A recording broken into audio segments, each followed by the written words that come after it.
registro. ¿Quién comparece por el Ministerio Público? Buenos días, señoría. Fiscales Luis González, Jaime Rojas y la abogada asistente Francesca Choca. Bien, por el Consejo de Defensa del Estado, ¿quién comparece? Muy buenos días, su señoría. Buenos días, colegas. Comparece Claudio Jara Viveros. Muy buenos días. Por el querellante número 2, ¿quién comparece? Muy buenos días, su señoría. Comparece Eduardo Painevilo Maldonado y Karina Riquelme Viveros. Bien, muy buenos días. Por el querellante número 3, ¿quién comparece? Va a quedar pendiente por unos minutos. Querellante número 3. Por el querellante número 4, 4 y 5.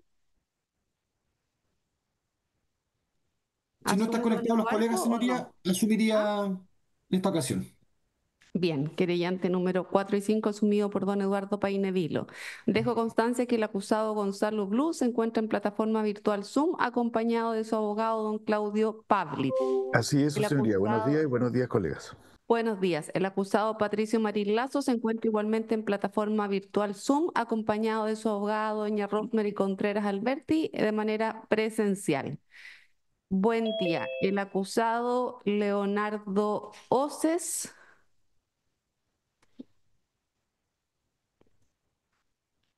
Don Leonardo. Señoría, no lo veo ¿Quién lo tampoco. representa el día de hoy?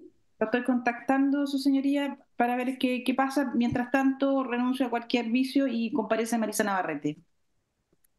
Com- Pide que se tenga por ausente por unos instantes y renuncia a cualquier recurso o vicio legal al respecto. Así es, su señoría.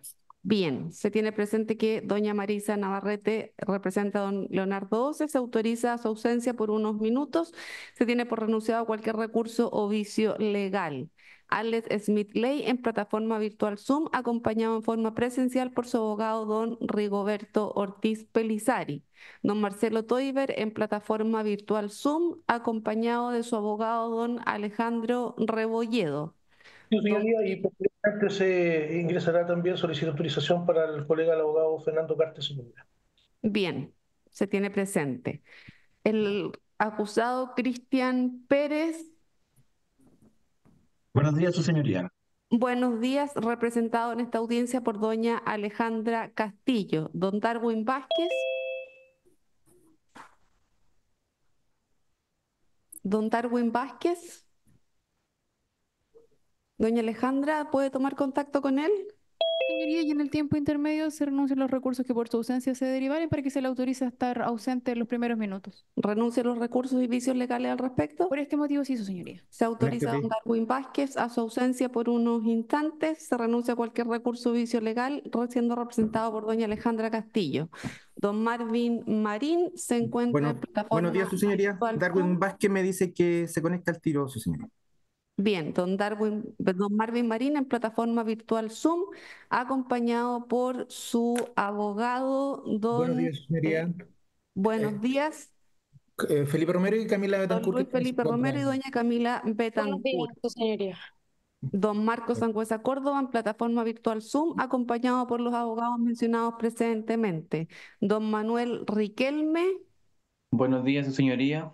Buenos días en plataforma virtual Zoom, acompañado por su abogado don Patricio Salinas y don Manuel Cavieres en plataforma virtual Zoom, acompañado por su abogado Enoc Sáez Salazar. Finalmente, querellante número 3.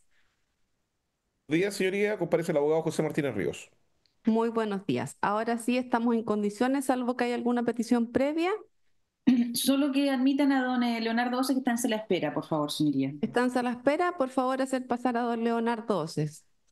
Y se deja constancia de la presencia de doña Camila Inostroza también por el querellante 4 y 5, ¿es así? Buen día, sí, su señoría.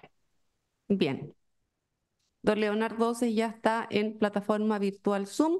Corresponde el turno de recibir los alegatos de réplica de don Patricio Salinas por su representado don Manuel Riquelme. Don Patricio, la palabra es toda suya. Gracias, su señoría. Ejerciendo mi derecho a réplica, en representación de don Manuel Riquelme, me adhiero a quienes me precedieron y que señalan que fue una investigación sesgada, dirigida, aun cuando mi colega fiscal indique que no lo fue. Y ello, a nuestro entender, se refleja por ejemplo, en que desatendieron la información que sus propios peritos les iban entregando durante el curso de la misma. Así, la pregunta que podemos formularnos es, ¿qué diligencias realizó el Ministerio Público con lo que se indica, a modo de ejemplo, en el informe pericial informático 963-2018, página 176, conclusión número 9, en aquella parte en que indicaba que los archivos TXT nunca se atribuyeron a archivos de mensajería de texto por el Lavocar de la sección señalada. Así que lo primero era establecer que me adhiero a todos quienes han manifestado esta crítica respecto de la investigación. Continúo ahora con lo que a mi juicio son los puntos más interesantes de la exposición de las partes acusadoras, especialmente de los colegas fiscales. Señalaron ellos en su momento: las defensas de los acusados Vázquez, Riquelmes y Manuel Cavieres han sostenido que los preinformes e informes periciales no son falsos y que los peritos consignaron lo que percibieron con sus sentidos o que pudieron observar. Pero lo cierto, señala, es que los peritos no hicieron eso. Así, en el preinforme 1533 relatan que las conversaciones eran de la aplicación Telegram, pero los peritos no revisaron Telegram, no vieron la aplicación. Efectivamente, su señoría, se equivocan ellos o se equivocaron ellos al entender que carpeta Telegram era aplicación Telegram. Su señoría solicitó autorización para exhibir una lámina que dice relación con la jurisprudencia que invocó el colega, si no me equivoco, Jaime Rojas. Bien, ¿cómo se pide? Gracias.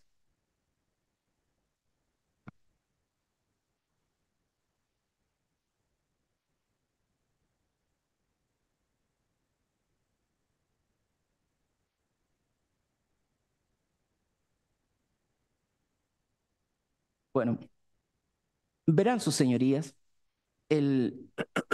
ocurre que las personas se equivocan, como lo hizo el colega fiscal. De los datos que pudimos anotar, porque efectivamente le estaba leyendo muy rápido e incluso una de las señoras juezas le pidió que lo hiciera más lento, refiriéndose ya sea a autores o citando jurisprudencia, pero de lo que pudimos anotar, varios de los roles que él indicaba corresponden a, como podrán observar, a materias previsionales.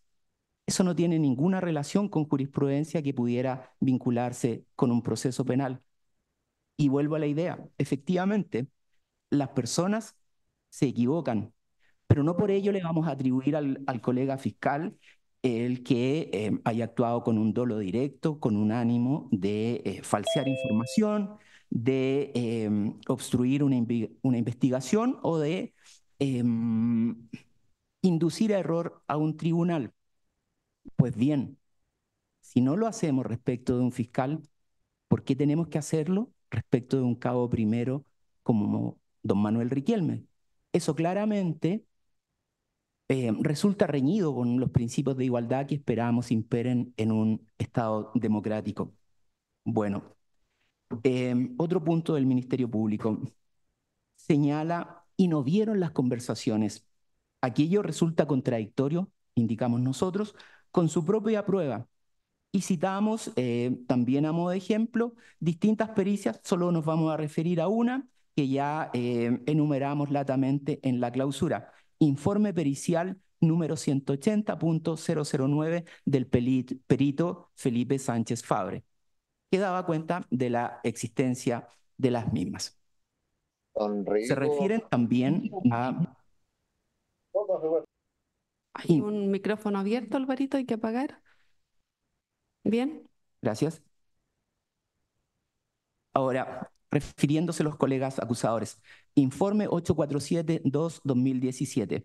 Los peritos suscriptores dicen que es una conversación, cuando ellos mismos han admitido que les parecen extrañas, que no tenían ni formato ni guión que corresponda a conversaciones de WhatsApp. Pero qué confusión es esta, señorías, que una conversación sea extraña no es sinónimo de inexistente. Preinforme 1045-2017. Señalan los acusadores: Manuel Riquelme no vio los teléfonos conectados al router de Sotracer, solo recibió hojas de un tercero, elemento que no consignó, que acreditó un contenido como propio y lo incorporó en el informe de San José.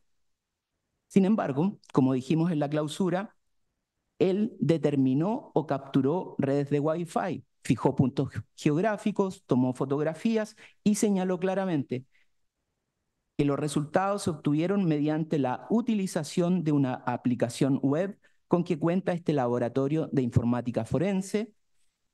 Se generaron 3 reportes de posicionamiento de números telefónicos móviles. ¿Por qué? Porque era lo que le indicó en su momento el capitán Oces en cuanto al origen de los datos y porque él tenía confianza en él como su superior jerárquico y porque en ese momento aún creía en los desarrollos tecnológicos del profesor Smith y su buena fe en el actuar excluye todo tipo de dolo directo, especialmente del dolo directo que exigen las figuras penales por las cuales fue acusado.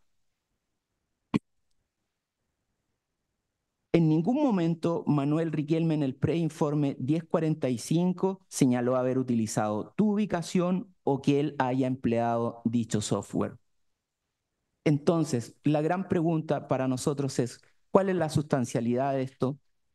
De la información entregada en el preinforme 1045-2017, si no llevó al Ministerio Público a realizar en virtud del mismo ninguna diligencia, ni a solicitar medidas intrusivas, no se persiguió ni se dejó de perseguir a ninguna persona en razón de lo que en el 1045 se señalaba. Por lo que desde nuestro punto de vista, en lo absoluto, dicho preinforme obstruye la investigación. En cuanto ahora al preinforme 1533, título cuarto, señalaba el colega fiscal. Efectuaron análisis de toda la evidencia escrita. Replicamos señalando, aquello es solo un problema de redacción que no acredita lo que las partes acusadoras proponen, porque el mismo informe 1533, en sus conclusiones 17 y 18, señalan en resumen que toda la información obtenida se procedió a su digitalización, la totalidad de los dispositivos incautados, no peritados y preperitados permanecen en una etapa de proceso de extracción y análisis más avanzado con diversos equipos de extracción forense universal de datos. Luego el señor fiscal indicaba, buscar es análisis, extraer es solo recopilar. Yo pensé, ¿estaré tan equivocado? Y bueno, miré en el diccionario qué significa cada una de estas palabras.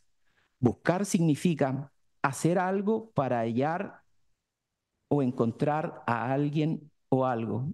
Análisis es estudio detallado de algo, especialmente una obra o un escrito. Extraer, sacar, poner algo fuera de donde estaba. Finalmente, recopilar, juntar en compendio, recoger o unir diversas cosas, especialmente escritos literarios. De manera entonces que no logro entender la conclusión del colega acusador haciendo sinónimos términos que no lo son y que eventualmente, al menos para mí, esta confusión los ha llevado a acusar de la forma en que lo han hecho. Bueno, luego de este paréntesis semántico, vuelvo a lo dicho por el colega fiscal en su réplica. Insistía él con la idea del análisis y señala, estoy leyendo textualmente de los informes, informe pericial 8472-2017, 2.2. Cuando en realidad lo que ahí se dice, sus señorías, es, continuando con el análisis, se logró extraer. Y eso no es análisis, eso es extracción. Además, el informe expresa que fueron respaldados para su posterior análisis por parte de esa fiscalía local. Agregaban también en su exposición, si Huracán, si Sotracer hubieran llegado a juicio. Bueno, nosotros no hacemos litigación ficción, dejamos eso a los colegas fiscales. Citan también al profesor José María Peláez Mejías, si no me equivoco, por don Jaime Rojas, a propósito de la configuración del principio de confianza como criterio negativo de la imputación objetiva señalada. Y así indicaban: todo jefe de una estructura jerárquica debe actuar basado en el principio de desconfianza y debe ejercer funciones de control y vigilancia de sus subalternos. La pregunta necesaria es, bueno, don Manuel Riquelme, al tiempo de los hechos, cabo primero, jamás tuvo la posibilidad de controlar o supervigilar si las decisiones de sus superiores jerárquicos eran o no acertadas, si las herramientas tecnológicas supuestamente desarrolladas por el profesor Smith existían o no, o si producían o no algún tipo de resultado. Ya en cuanto a ideas finales, ¿qué buscaba la Fiscalía, sus señorías, al tiempo de evacuarse los preinformes o informes cuestionados? ¿Qué es lo que buscaba? Bueno, no eran pruebas de descargo en favor de los señores querellantes números 2, 4 y 5, sino elementos de imputación. Por ello el énfasis estaba a buscar supuestas conversaciones al tiempo de los hechos. Si los Lavocar le dijeron que eran extrañas, aquello no llamó la atención de los fiscales, pues en ese momento ni a los fiscales ni a los funcionarios de Lavocar se les pasó por la mente que otras personas iban a implantar archivos en los equipos peritados con conversaciones supuestas. Por otro lado, todos los Lavocar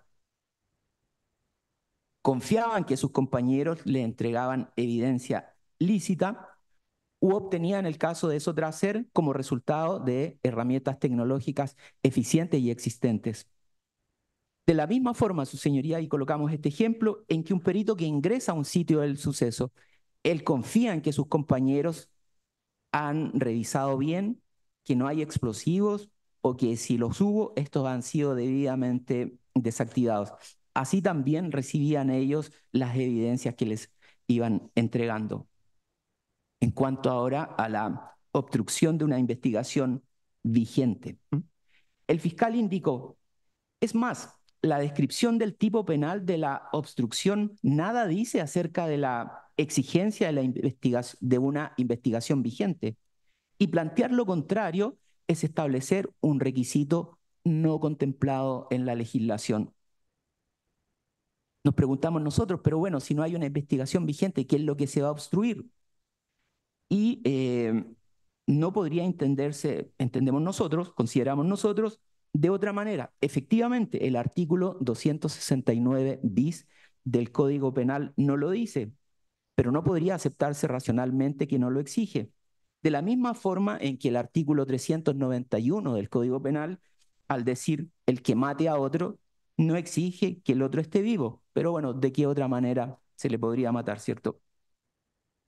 El colega fiscal agregaba, en cuanto a lo dicho por nosotros, los peritos de Lavocar no han aportado antecedentes falsos porque solo consignaron lo que vieron.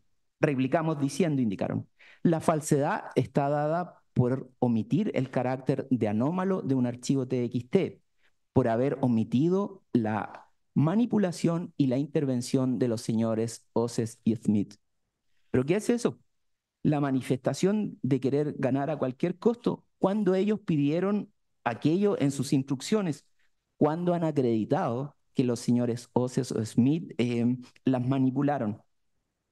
Agregaba el colega, que importa tanto lo que se dice como lo que no se dice, si ello lleva al Ministerio Público a adoptar una decisión equivocada.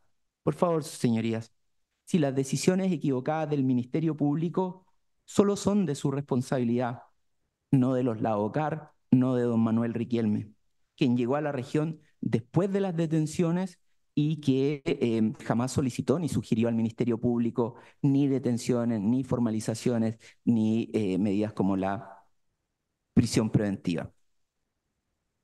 Indicaba también el colega fiscal, si no me equivoco, mi distinguido colega don Jaime Rojas, que se abrió una causa por violación de secreto, por espionaje informático. Nos preguntábamos cuándo lo acreditaron, por lavado de activos. Eso, a mi juicio, excede de la acusación, del auto de apertura y de la razón, incluso porque sobre eso sí que no hay ningún tipo de antecedente. En cuanto al hecho 6, indicó el fiscal, defensa del acusado Manuel Riquelme ha dicho que no hay obstrucción porque en virtud del 847-2017 no se decretó ninguna diligencia. Efectivamente es lo que planteamos. Replican diciendo, eso tampoco es efectivo, pues recibió los informes el 11 de diciembre de 2017, mediante oficio el Ministerio Público los envió a la ULDECO. Sus señorías, claramente aquello no es correcto, porque se enviaron a la ULDECO como consecuencia del informe 861-2017, que no contenía estas supuestas conversaciones y que es suscrito también por don Manuel Riquelme. En ese punto, este interviniente sugiere respetuosamente a vuestras señorías revisar el testimonio, la declaración del testigo de cargo, el fiscal señor Felipe González.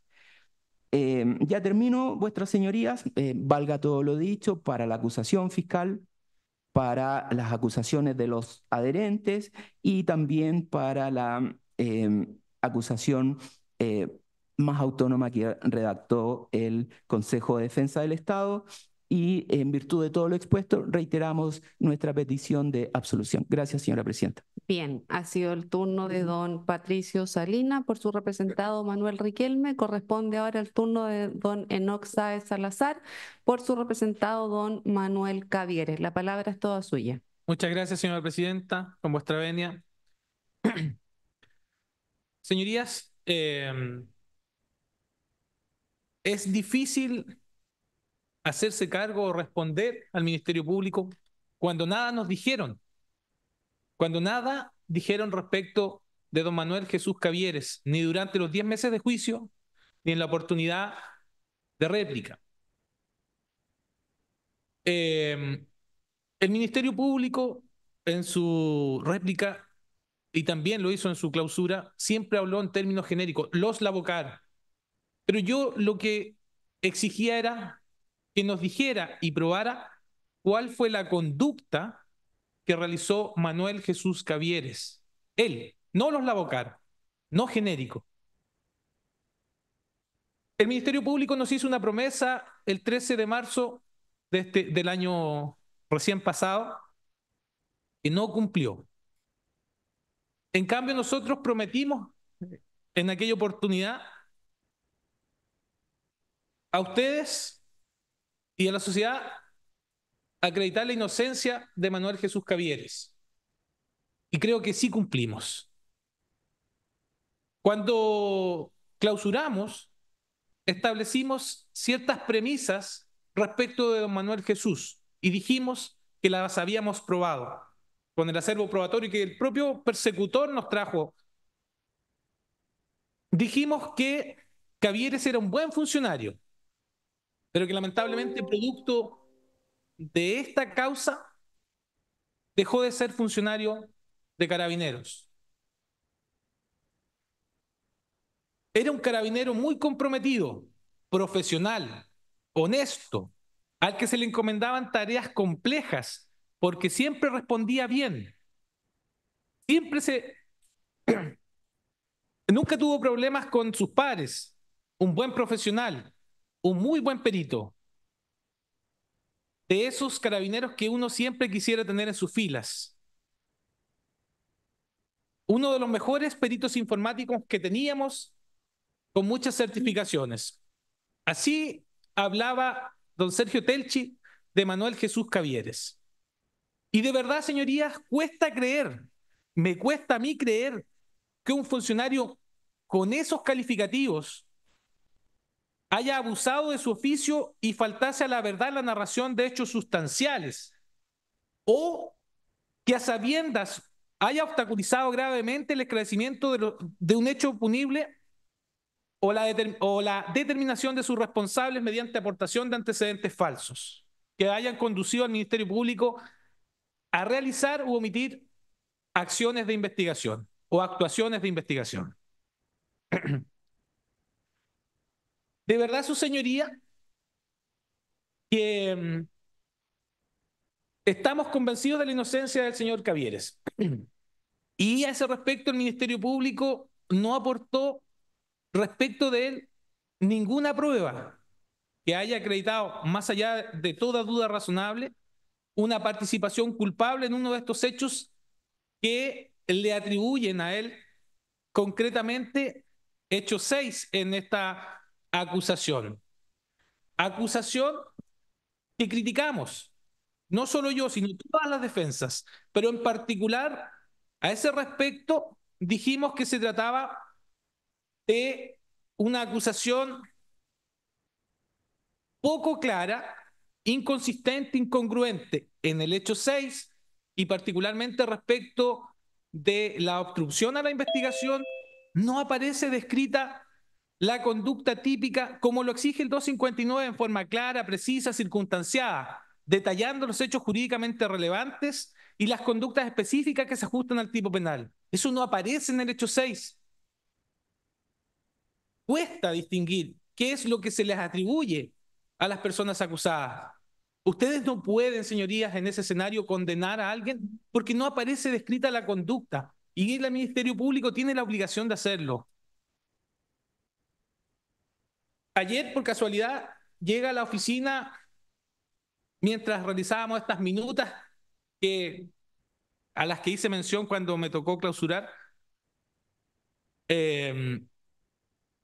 la señora Gloria del Carmen. Tenía audiencia hoy día y cuando la atiendo, revisamos su causa, se trataba de un delito de hurto. Comienzo a leer el requerimiento que decía que el día 14 de junio del año 2025 a las 13:18 horas, ella había ingresado a la tienda comercial Easy de Avenida Alemania 671 de la ciudad de Temuco y una vez en el interior había sustraído con ánimo de lucro, sin la voluntad de su dueño, una tira LED marca Mega Break, la cual ocultó al interior de una mochila que portaba, traspasando las cajas registradoras y los sistemas de seguridad sin cancelar su valor. Siendo sorprendida por el guardia de seguridad, quien llama a carabineros y luego estos la detienen. El valor de lo sustraído equivalía a 35.000 pesos. Un hurto. Miren la diferencia entre lo que les acabo de leer y lo que aparece en la acusación en el hecho 6 respecto de la obstrucción a la investigación. Esto sí se ajusta a lo que nosotros exigimos, señoría. Descrita la conducta claramente, pero no aparece lo mismo en el hecho 6. Entonces, más allá de la deficiencia probatoria, está ese tema que es insoslayable, creemos, para condenar no solo a Cavieres respecto a obstrucción, sino a cada uno de los acusados en el hecho 6 respecto de la obstrucción a la investigación. Dijimos también, señorías, dentro de las premisas que el señor Cavieres fue el último de los peritos en llegar a trabajar a la operación Huracán y que cuando él llega acá a Temuco ya el trabajo estaba coordinado, distribuido, ya se había establecido el horario de trabajo y el lugar donde debían desarrollarlo. Y eso quedó acreditado con prueba testimonial, pero también documental. Pudimos establecer a través de evidencia gráfica cómo es que el señor Cavieres llega el día 28 de septiembre del 2017 y ese mismo día a las 16 horas comienza a trabajar en los peritajes. Así quedó establecido cuando incorporamos las cadenas de custodia de cada una de las evidencias que fueron peritadas en el 847. El apoyo de Cavieres a Operación Huracán surge de la escasez de peritos en la región y además porque había mucha evidencia informática, no solo celulares. Y esto también lo probamos con testigos, lo probamos con los propios peritos del Ministerio Público. Había distinta evidencia digital, pendrive, tarjetas de memoria, notebook, discos duros. Entonces surgió la necesidad de peritar esta evidencia. Y la oferta pericial que había acá en la región no contemplaba la posibilidad de peritar esta evidencia porque no tenían el software indicado, FTK, ni al perito indicado, y estaban todos ocupados realizando pericias en los celulares. Entonces así es como Manuel Jesús Cavieres llega a Temuco. Él no lo pidió, a él se lo ordenaron. Y llegó el día 28 de septiembre y se puso inmediatamente a disposición para trabajar en la operación Huracán. Un buen perito, el mejor que tenía las filas de la Bocar, según Sergio Telchi. Honesto. De esos que siempre uno quisiera tener en su fila. Él llega el día 28 de septiembre. Y opera FTK efectivamente. Esa premisa también la acreditamos con la propia prueba de la Fiscalía, señoría. Y, quedó evidenciado que este software, FTK, permitía peritar dispositivos de almacenamiento masivo. Dentro de esos, pendrive, tarjetas SD, discos duros, notebook. Y como en la evidencia que contemplaba el peritaje 847 había de esa, necesitaban a Cavieres. Eso quedó absolutamente claro y establecido. En esa evidencia que peritó Manuel Jesús Cavieres no había ningún archivo cuestionado, ningún TXT. Todos fueron encontrados en celulares. Y nosotros probamos también, señorías, que por las manos de Manuel Jesús Cavieres no pasó ningún celular cuestionado. En el 847, y aquí cómo no traer a colación lo que dijo Carlos Ramírez, cuando se le consultó respecto de por qué o si quedaba constancia de lo que hacía cada perito en los peritajes. ¿Y qué nos dijo él? Que no. Van ellos firmando el informe completo porque obedece a operaciones realizadas. Si yo quiero saber algo en específico, voy a la cadena de custodia o le tomo declaración al perito. Pero los peritos se hacen responsables del objeto de la pericia, de la operación realizada y sus conclusiones. Todos firman el peritaje como equipo. Y esto lo pudimos ver también cuando el Ministerio Público nos presenta a los peritos Alejandra Busto, Francisca Aros o Álvaro Vargas, que formaban parte del equipo multidisciplinario del 963-2018.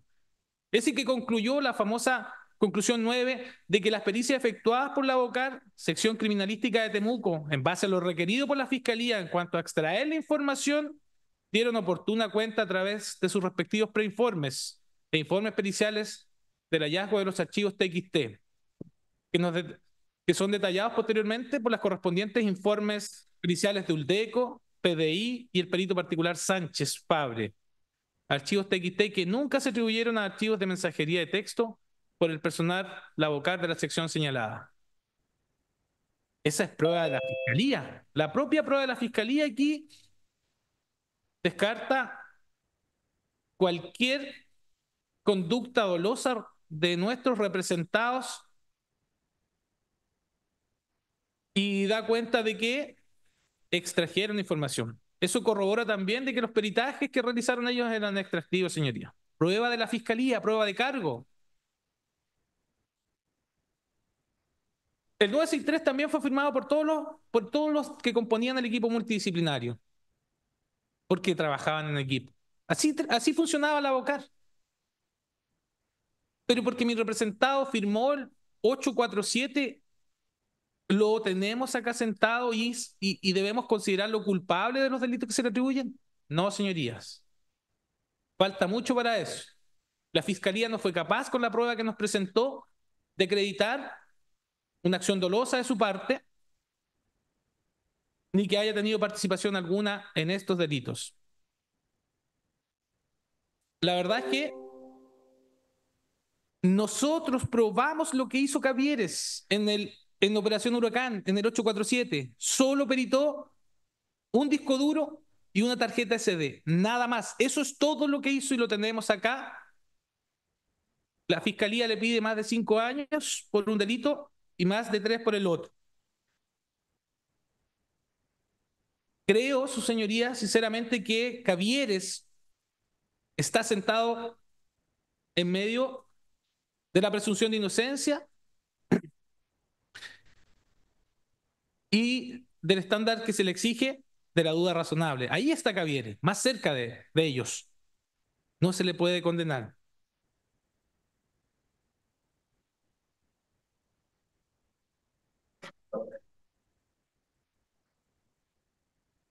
Dijimos cómo es que él llegó, y lo acabo ya de referir, al 847. No lo pidió, no lo buscó, vino a cumplir su trabajo, porque era de esos que uno siempre quisiera tener en sus filas, ¿no?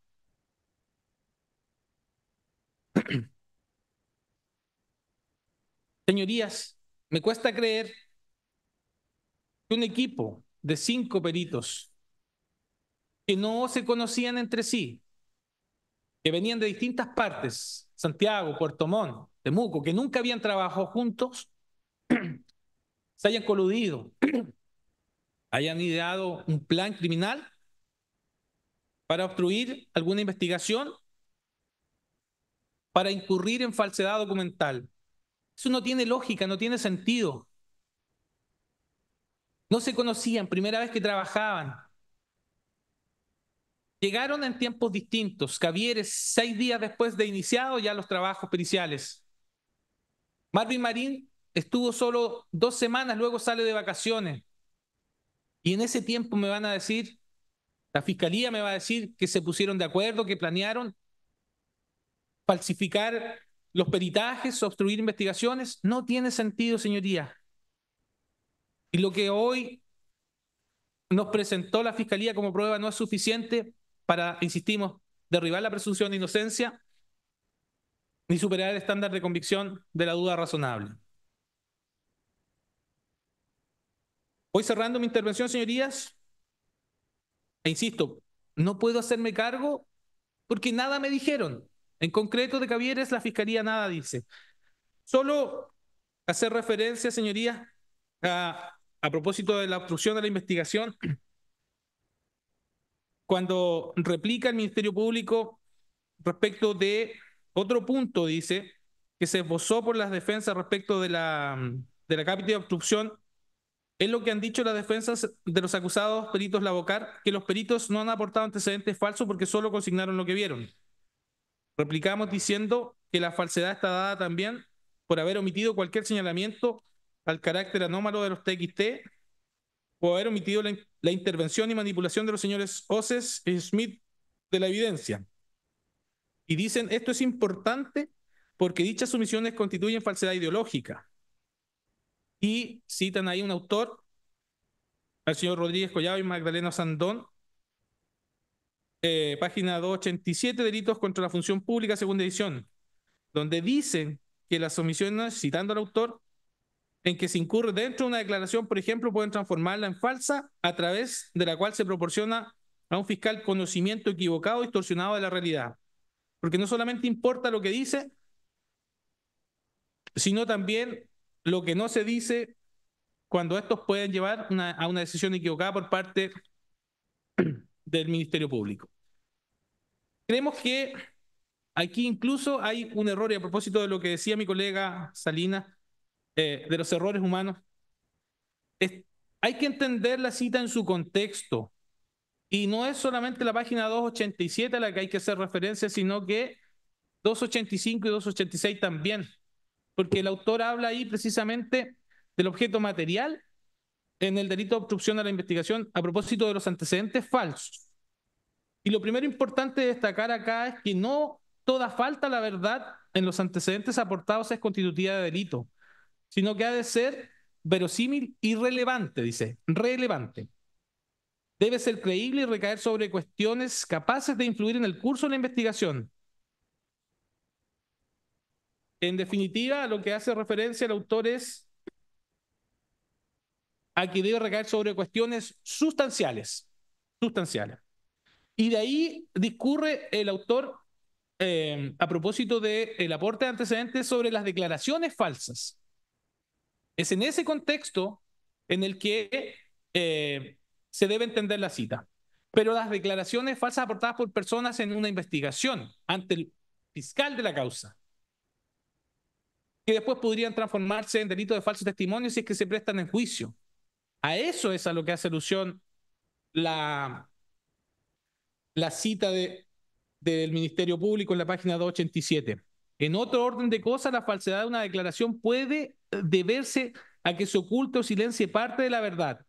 El delito sigue ejecutándose en forma activa al aportar los antecedentes, pero no se puede soslayar el hecho de que la declaración constituya una unidad que debe ser valorada en su conjunto, en la que tan importante como lo que se dice es lo que no se dice o sobreentiende, de modo que las omisiones en que se incurra dentro de una declaración pueden transformarla en una declaración falsa a través de la cual se proporciona al fiscal un conocimiento equivocado o distorsionado de la realidad.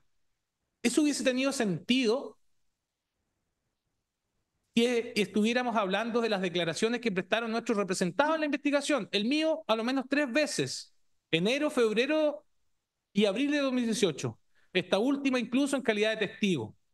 O cada uno de los peritos Lavocar que también prestaron declaración en la investigación. Allí sí hubiese compartido la cita que se nos invocó por parte del persecutor. Pero la verdad es que eso no ocurrió. Y lo que se estaba acá haciendo alusión era a que supuestamente nuestros peritos habían omitido cualquier señalamiento al carácter anómalo de los TXT, que habían omitido la intervención y manipulación de los señores Oces y Schmidt de la evidencia. Primero, esta expresión no tiene sustento probatorio. Y segundo, estamos hablando de peritajes. Ellos realizaron peritajes, no declaraciones como las que elude la cita. Concluyo, señorías, con lo que dijimos en nuestra apertura. Prometimos acreditar la inocencia de Cavier y creo que cumplimos. Y dijimos, en definitiva, que íbamos a probar lo que había hecho Cavieres en Huracán, en el 847. Y eso quedó establecido con la prueba documental, con las cadenas de custodia, y pudimos ver dónde efectivamente tuvo intervención Cavieres, en una tarjeta CD y en un disco duro. Y también les podemos decir lo que no hizo Cavieres. Eso lo dijimos en la apertura. Por las manos de Cavieres no pasó ningún celular que haya tenido mensajes cuestionados, estos archivos TXT. Manuel Jesús Cavieres no tenía ningún grado alto dentro de la jerarquía de carabineros. No era mayor, no era teniente, no era capitán. Cavieres llegó cuando esto ya había iniciado y se retiró cuando esto todavía no concluía. Desde ese punto de vista, entonces, señorías, insistimos en nuestra petición inicial del 13 de marzo de absolución. ¿Por qué? Porque el Ministerio Público no ha sido capaz de acreditar los sustentos de su acusación, ni que nuestro representado haya tenido participación culpable en algún hecho ilícito.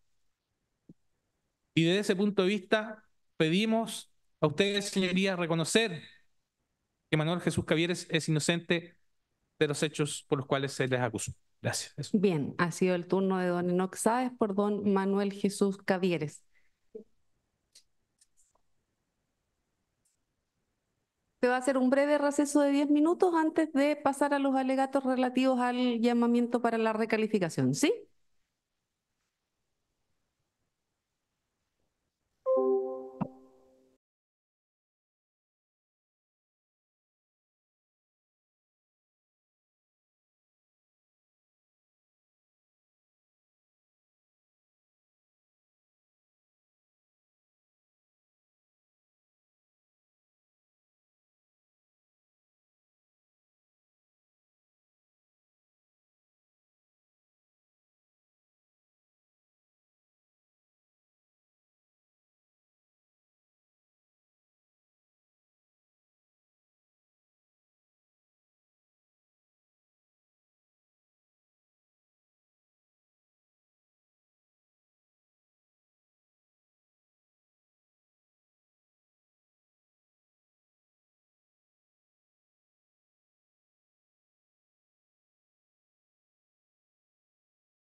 Reanudamos la audiencia tras el receso de rigor. Se le da la palabra al Ministerio Público, no más de 5 minutos, para efectos de la recalificación por el hecho 11 en conformidad al artículo 194 del Código Penal. Gracias, su señoría. Respecto al llamado a la recalificación que plantea el tribunal, respecto al hecho 11, obviamente la norma en conflicto del 193, 196 y 194 hay que entenderla al tenor de lo que se ha acreditado en estrados. Creo que hay buenos argumentos para pensar de que el señor Alex Smith falsificó el título. Creo que hay buenos argumentos, y buenos argumentos en el siguiente sentido, independiente de la posición final del Ministerio Público.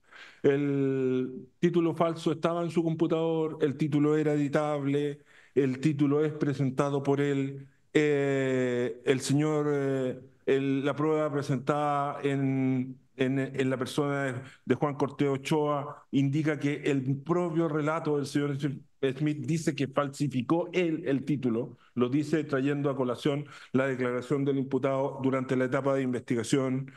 El título falsificado responde a el obtenido por su señora en la casa de estudio. Por lo tanto, hay toda una vinculación hacia el señor Smith respecto del mismo, y creo que el título cumple los requisitos de la falsedad establecida en el tipo penal, y por lo tanto uno podría decir, por base de indicio, es evidentemente una relación hacia el señor Smith respecto de quién hizo el título. Pensar que hay un tercero que lo hizo y simplemente se lo pasó, creo que contraría las reglas de la lógica y las máximas de la experiencia.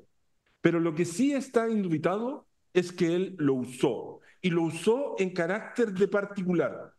¿Por qué? Básicamente porque el documento al menos es presentado en Carabineros de Chile el 5 de marzo del año 2017. Básicamente porque se encuentra al interior de una carpeta que es aportado como antecedente para su contratación. Si ese elemento es realizado en marzo del año 2017 y es, señor Smith, según lo que aparece de la prueba de su contratación, según la resolución incorporada, es a partir del 17 de julio, él tenía el carácter de particular al momento de la utilización de ese título falso. Respecto de la hipótesis del 194 o la hipótesis del artículo 193. Por eso estoy haciendo esta mención. En ese contexto, la prueba producida por el Ministerio Público al menos da por acreditado que tenía el carácter de particular y que lo usó. Lo usó maliciosamente porque invocó un título que le daba unas características, unas capacidades técnicas necesarias para su construcción que eran evidentemente falsas. El título, hay que recordar, pertenecía a su señora y pertenecía a una carrera distinta. Así lo indicó Sandra Cereño en estrado. Por lo tanto, a juicio del Ministerio Público hay elementos interesantes para decir que él eventualmente podría haberlo falsificado, pero indubitadamente haberlo usado. Si uno analiza entonces la hipótesis de las peticiones de pena, y esto para determinar si es o no la hipótesis de recalificación, la hipótesis de pena establecidas para los tipos penales, la hipótesis de pena de la falsificación de el 193 y del 196 establece rangos de pena de 3 años y 1 día a 10. Y la hipótesis del 194 es evidentemente más favorable porque establece una hipótesis de 541 a 5. No tengo que explicarle el derecho, les pido disculpas a los magistrados. Pero si uno analiza la pena solicitada en la acusación fiscal, la pena solicitada en la acusación fiscal es del artículo 194, al igual que está pensando el tribunal. ¿Por qué? Porque estamos pidiendo 3 años. Y estamos pidiendo 3 años porque creemos que el uso de un documento falso está hecho por un particular, y por lo tanto la hipótesis de penológica, que es lo único que establece, la única diferencia que se establece, así Garrido Montt, Matu en su artículo establecen que indubitadamente el 196 es un tipo penal que puede ser cometido por particulares, y que la única diferencia entre un funcionario público y un particular es la diferencia penológica establecida en el código. Esa diferencia penológica es la reconocida también en la acusación fiscal, porque le estamos pidiendo una sanción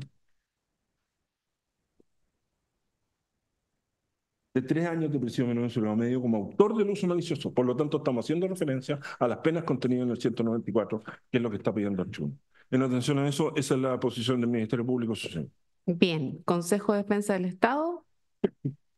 Muchas gracias, señora presidenta. Vuestras señorías, a ver, sobre este punto en particular, debemos hacer presente lo siguiente.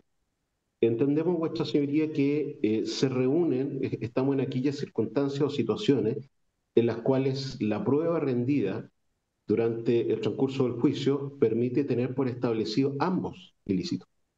Entendemos, vuestra señoría, de que se reúnen con la prueba rendida los presupuestos fácticos contenidos en el artículo 194.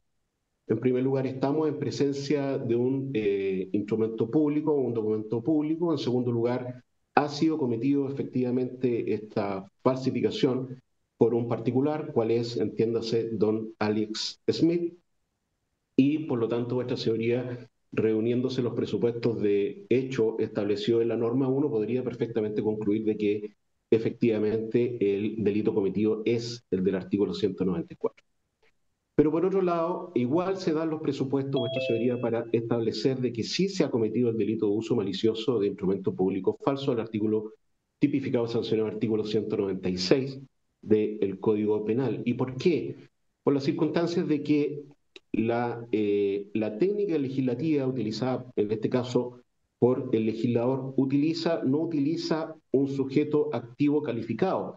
Es decir, puede ser tanto un funcionario público como puede ser un particular. Desde el momento que el legislador utiliza el término el, ¿ya? Exige dolo directo, como también lo exige el artículo 194, aun cuando no se establece el término utilizado por el artículo 196, cual es maliciosamente, que establece simplemente un énfasis respecto del uso del documento, en este caso, derechamente adulterado. Por lo tanto, se reúnen las exigencias o los presupuestos fácticos de ambos tipos penales.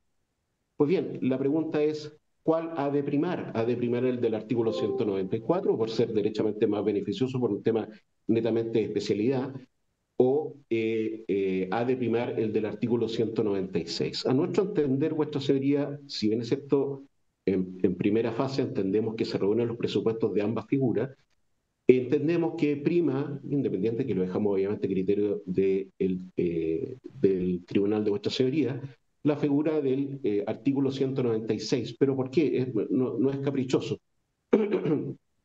Porque dicha figura contempla una actitud desplegada por el señor acusado, don Alex Smith, que no está contemplada en el artículo 194, cuál es el uso, en definitiva, con un fin específico del documento adulterado.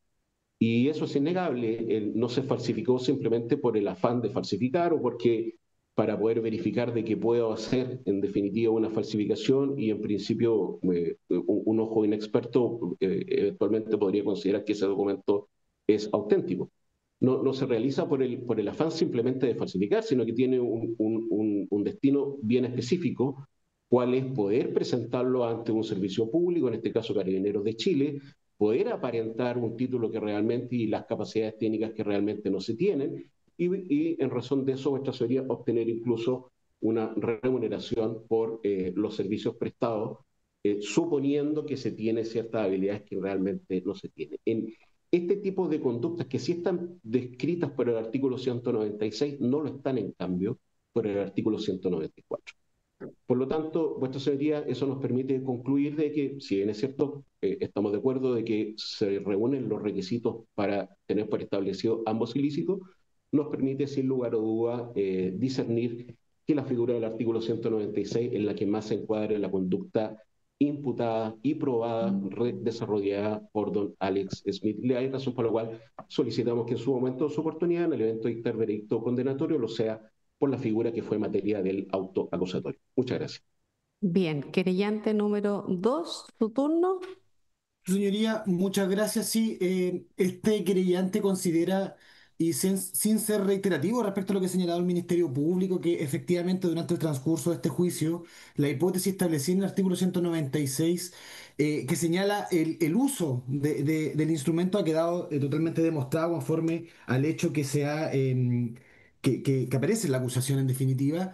Y al igual que lo ha señalado mi colega del Consejo de Defensa del Estado, no hay una distinción respecto al funcionario público o no en ese artículo. Sin perjuicio de ello, también consideramos que efectivamente el artículo 194 también se da por cumplido bajo esta hipótesis, sin perjuicio de ello, evidentemente la penalidad de que él es menor. Si bien insistimos, su señoría, en que se condene por el artículo 196 del Código Penal, lo dejamos a criterio de su señoría respecto de la posible recalificación o el encuadre en el artículo 194 del Código Penal. Bien, el turno del querellante número 3. Muchas gracias, señoría. Muy brevemente. Tal como lo han señalado quienes me han antecedido en el uso de la palabra, resulta claro que la figura del artículo 196 no requiere de una calidad especial, es término, un sujeto, digamos,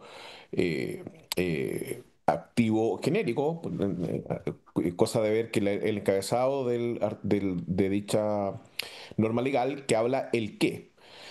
Obviamente aquí también se trata de que obró el Smith como particular, por lo tanto estimamos que es plenamente aplicable la figura del artículo 196.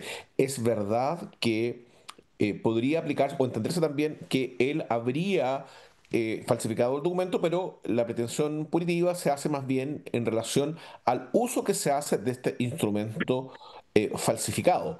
De esta forma, remitiéndose el artículo 196 a la figura de la falsedad, estimamos que la remisión tiene que ser, o sea, el tipo penal por el que debería ser sancionado es del artículo 196 y la pena aplicable es aquella señalada en el artículo 194 del Código Penal. Eso es todo, señoría. Bien, turno de querellante 4 y 5. Su señoría, nosotros, querellantes 4 y 5, creemos que hay un concurso real de delitos y solicitamos se mantenga lo establecido en el autoacusatorio sin prejuicio de los criterios que establezca el tribunal. Bien, y finalmente la defensa de don Alex Smith. Gracias, señoría. Señoría, así como todos los caminos llevan a Roma, yo creo que ambas disposiciones llevan a la absolución del señor Smith en este caso. Ya lo dijimos en el clausura respecto del artículo 196, que debía ser absuelto fundamentalmente porque no se trata de un instrumento público, no obstante que se trata de un documento falso y que además no había afectado el tráfico jurídico en atención a que no había modificado ningún derecho, obligación o situación jurídica.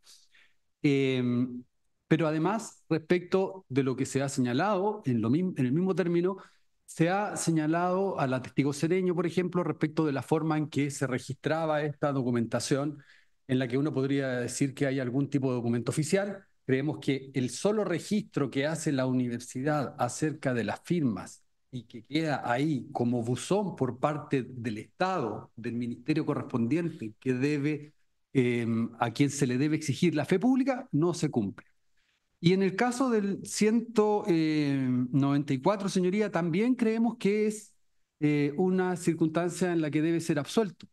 Primero por un tema de prueba. En la acusación se indicó que había un número de registro, se indicó que había una profesión y una persona, sin indicar ni la profesión ni la persona, y sin embargo no se nos trajo ningún documento con el que se pudiese comparar aquellos que fueron presentados por parte del Ministerio Público como prueba.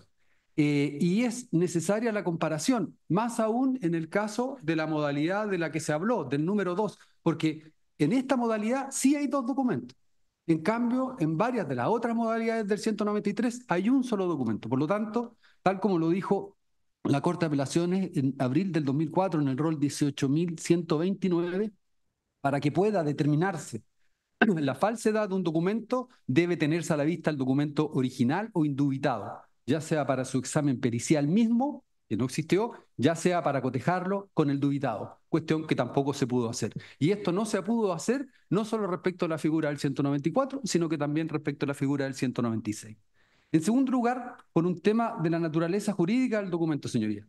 Más aún en el caso del 194, en el que expresamente se habla acerca de documento público o auténtico, vale decir de la especie, dentro de toda la generalidad de documentos o instrumentos a los que se refieren las falsedades, En este caso, el 194 es aún más exigente con el requisito de que se trate de un instrumento público o auténtico, cuestión que no se produce. En tercer lugar, por un tema de congruencia relativa a las circunstancias que fueron descritas en los hechos por parte del Ministerio Público. No hay ninguna descripción fáctica acerca de forjar el documento en el hecho 11, lo que implica que de completarse afectaría obviamente el principio de congruencia entre la acusación y la sentencia. Desde ese punto de vista, ante el vacío debe absolverse. Y además, no solo se produce respecto de la situación fáctica relativa al forjamiento, sino que también en lo que se refiere a lo que ya mencioné en el primero de los puntos relativos al nombre y actividad o profesión de la persona, que omite la obligación que establece el 259 letra B del Código Procesal Penal en términos de indicar la relación circunstanciada de los hechos. No a través de una sorpresa que aparezca en la prueba, sino a través de la descripción que se hace en la acusación. Y por último, respecto de la modalidad de comisión atribuida, es como lo indiqué en el clausura respecto de la queja, lo que dijo el señor fiscal. No le voy a pedir obviamente a los fiscales, después de tanto tiempo que ha transcurrido la reforma, que vayan a retirar de la acusación o vayan a renunciar a esta causal, como se hizo en esa oportunidad por parte del Ministerio Público. Se trata de un delito imposible, dijo en esa oportunidad, según lo que señala el fallo de la queja de la Suprema. Se ha indicado como modalidad el 193 número 2. En este caso, la doctrina de la jurisprudencia, ya lo ha adelantado el señor González, que no se comete falsificación ideológica en un instrumento público, salvo en lo de omisión, por un particular. Son los funcionarios públicos los que están obligados a mantener la verdad e integridad de dichos documentos, obligación a la que no se encuentran obviamente sujetos los particulares. El desarrollo está en la página 82, tomo cuarto, de la edición del 2008, del ya tantas veces mencionado tomo del profesor Mario Garrido Mon. Por lo tanto, desde ese punto de vista, creemos que tanto por el camino del 196 cuanto por el camino del 194, el único resultado posible en este caso, señoría, es la absolución de don Alex Smith. Bien. Ha concluido las alegaciones en relación a la recalificación llamada. Solo falta que la querellante número 5 nos indique su concurrencia el día de mañana, que quedó pendiente, 4 y 5. Sí, ¿cuántas personas van a comparecer si lo van a hacer así? Doña Camila Inostroza, ¿si me escucha? Disculpe, su señoría. Quedó pendiente el día de ayer que nos avisara si el día de mañana van a comparecer en forma presencial, querellante número 4 y 5, y cuántas personas serían. Le comentamos que querellante 4 vamos 2 y que querellante 5 todavía no me ha podido comunicar con él. Pero por lo que yo entiendo puede va a ser informar por escrito dentro de la tarde, por favor, sería ideal. ¿Bien? Querellante 4, 2 personas entonces. Sí. Bien. ¿Algo? ¿Ah? Bien, y se deja constancia igual que, de acuerdo a lo que han informado los intervinientes, los acusados no harán uso de la palabra el día de mañana.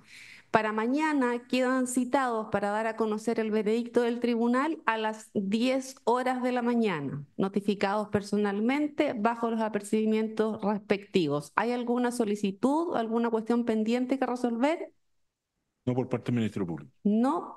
Entonces, rija el receso de rigor hasta mañana a las 10 horas para dar a conocer la decisión del tribunal. Que tengan una muy buena jornada todos los presentes y aquellos que están en plataforma virtual Zoom el día de hoy. Hasta luego.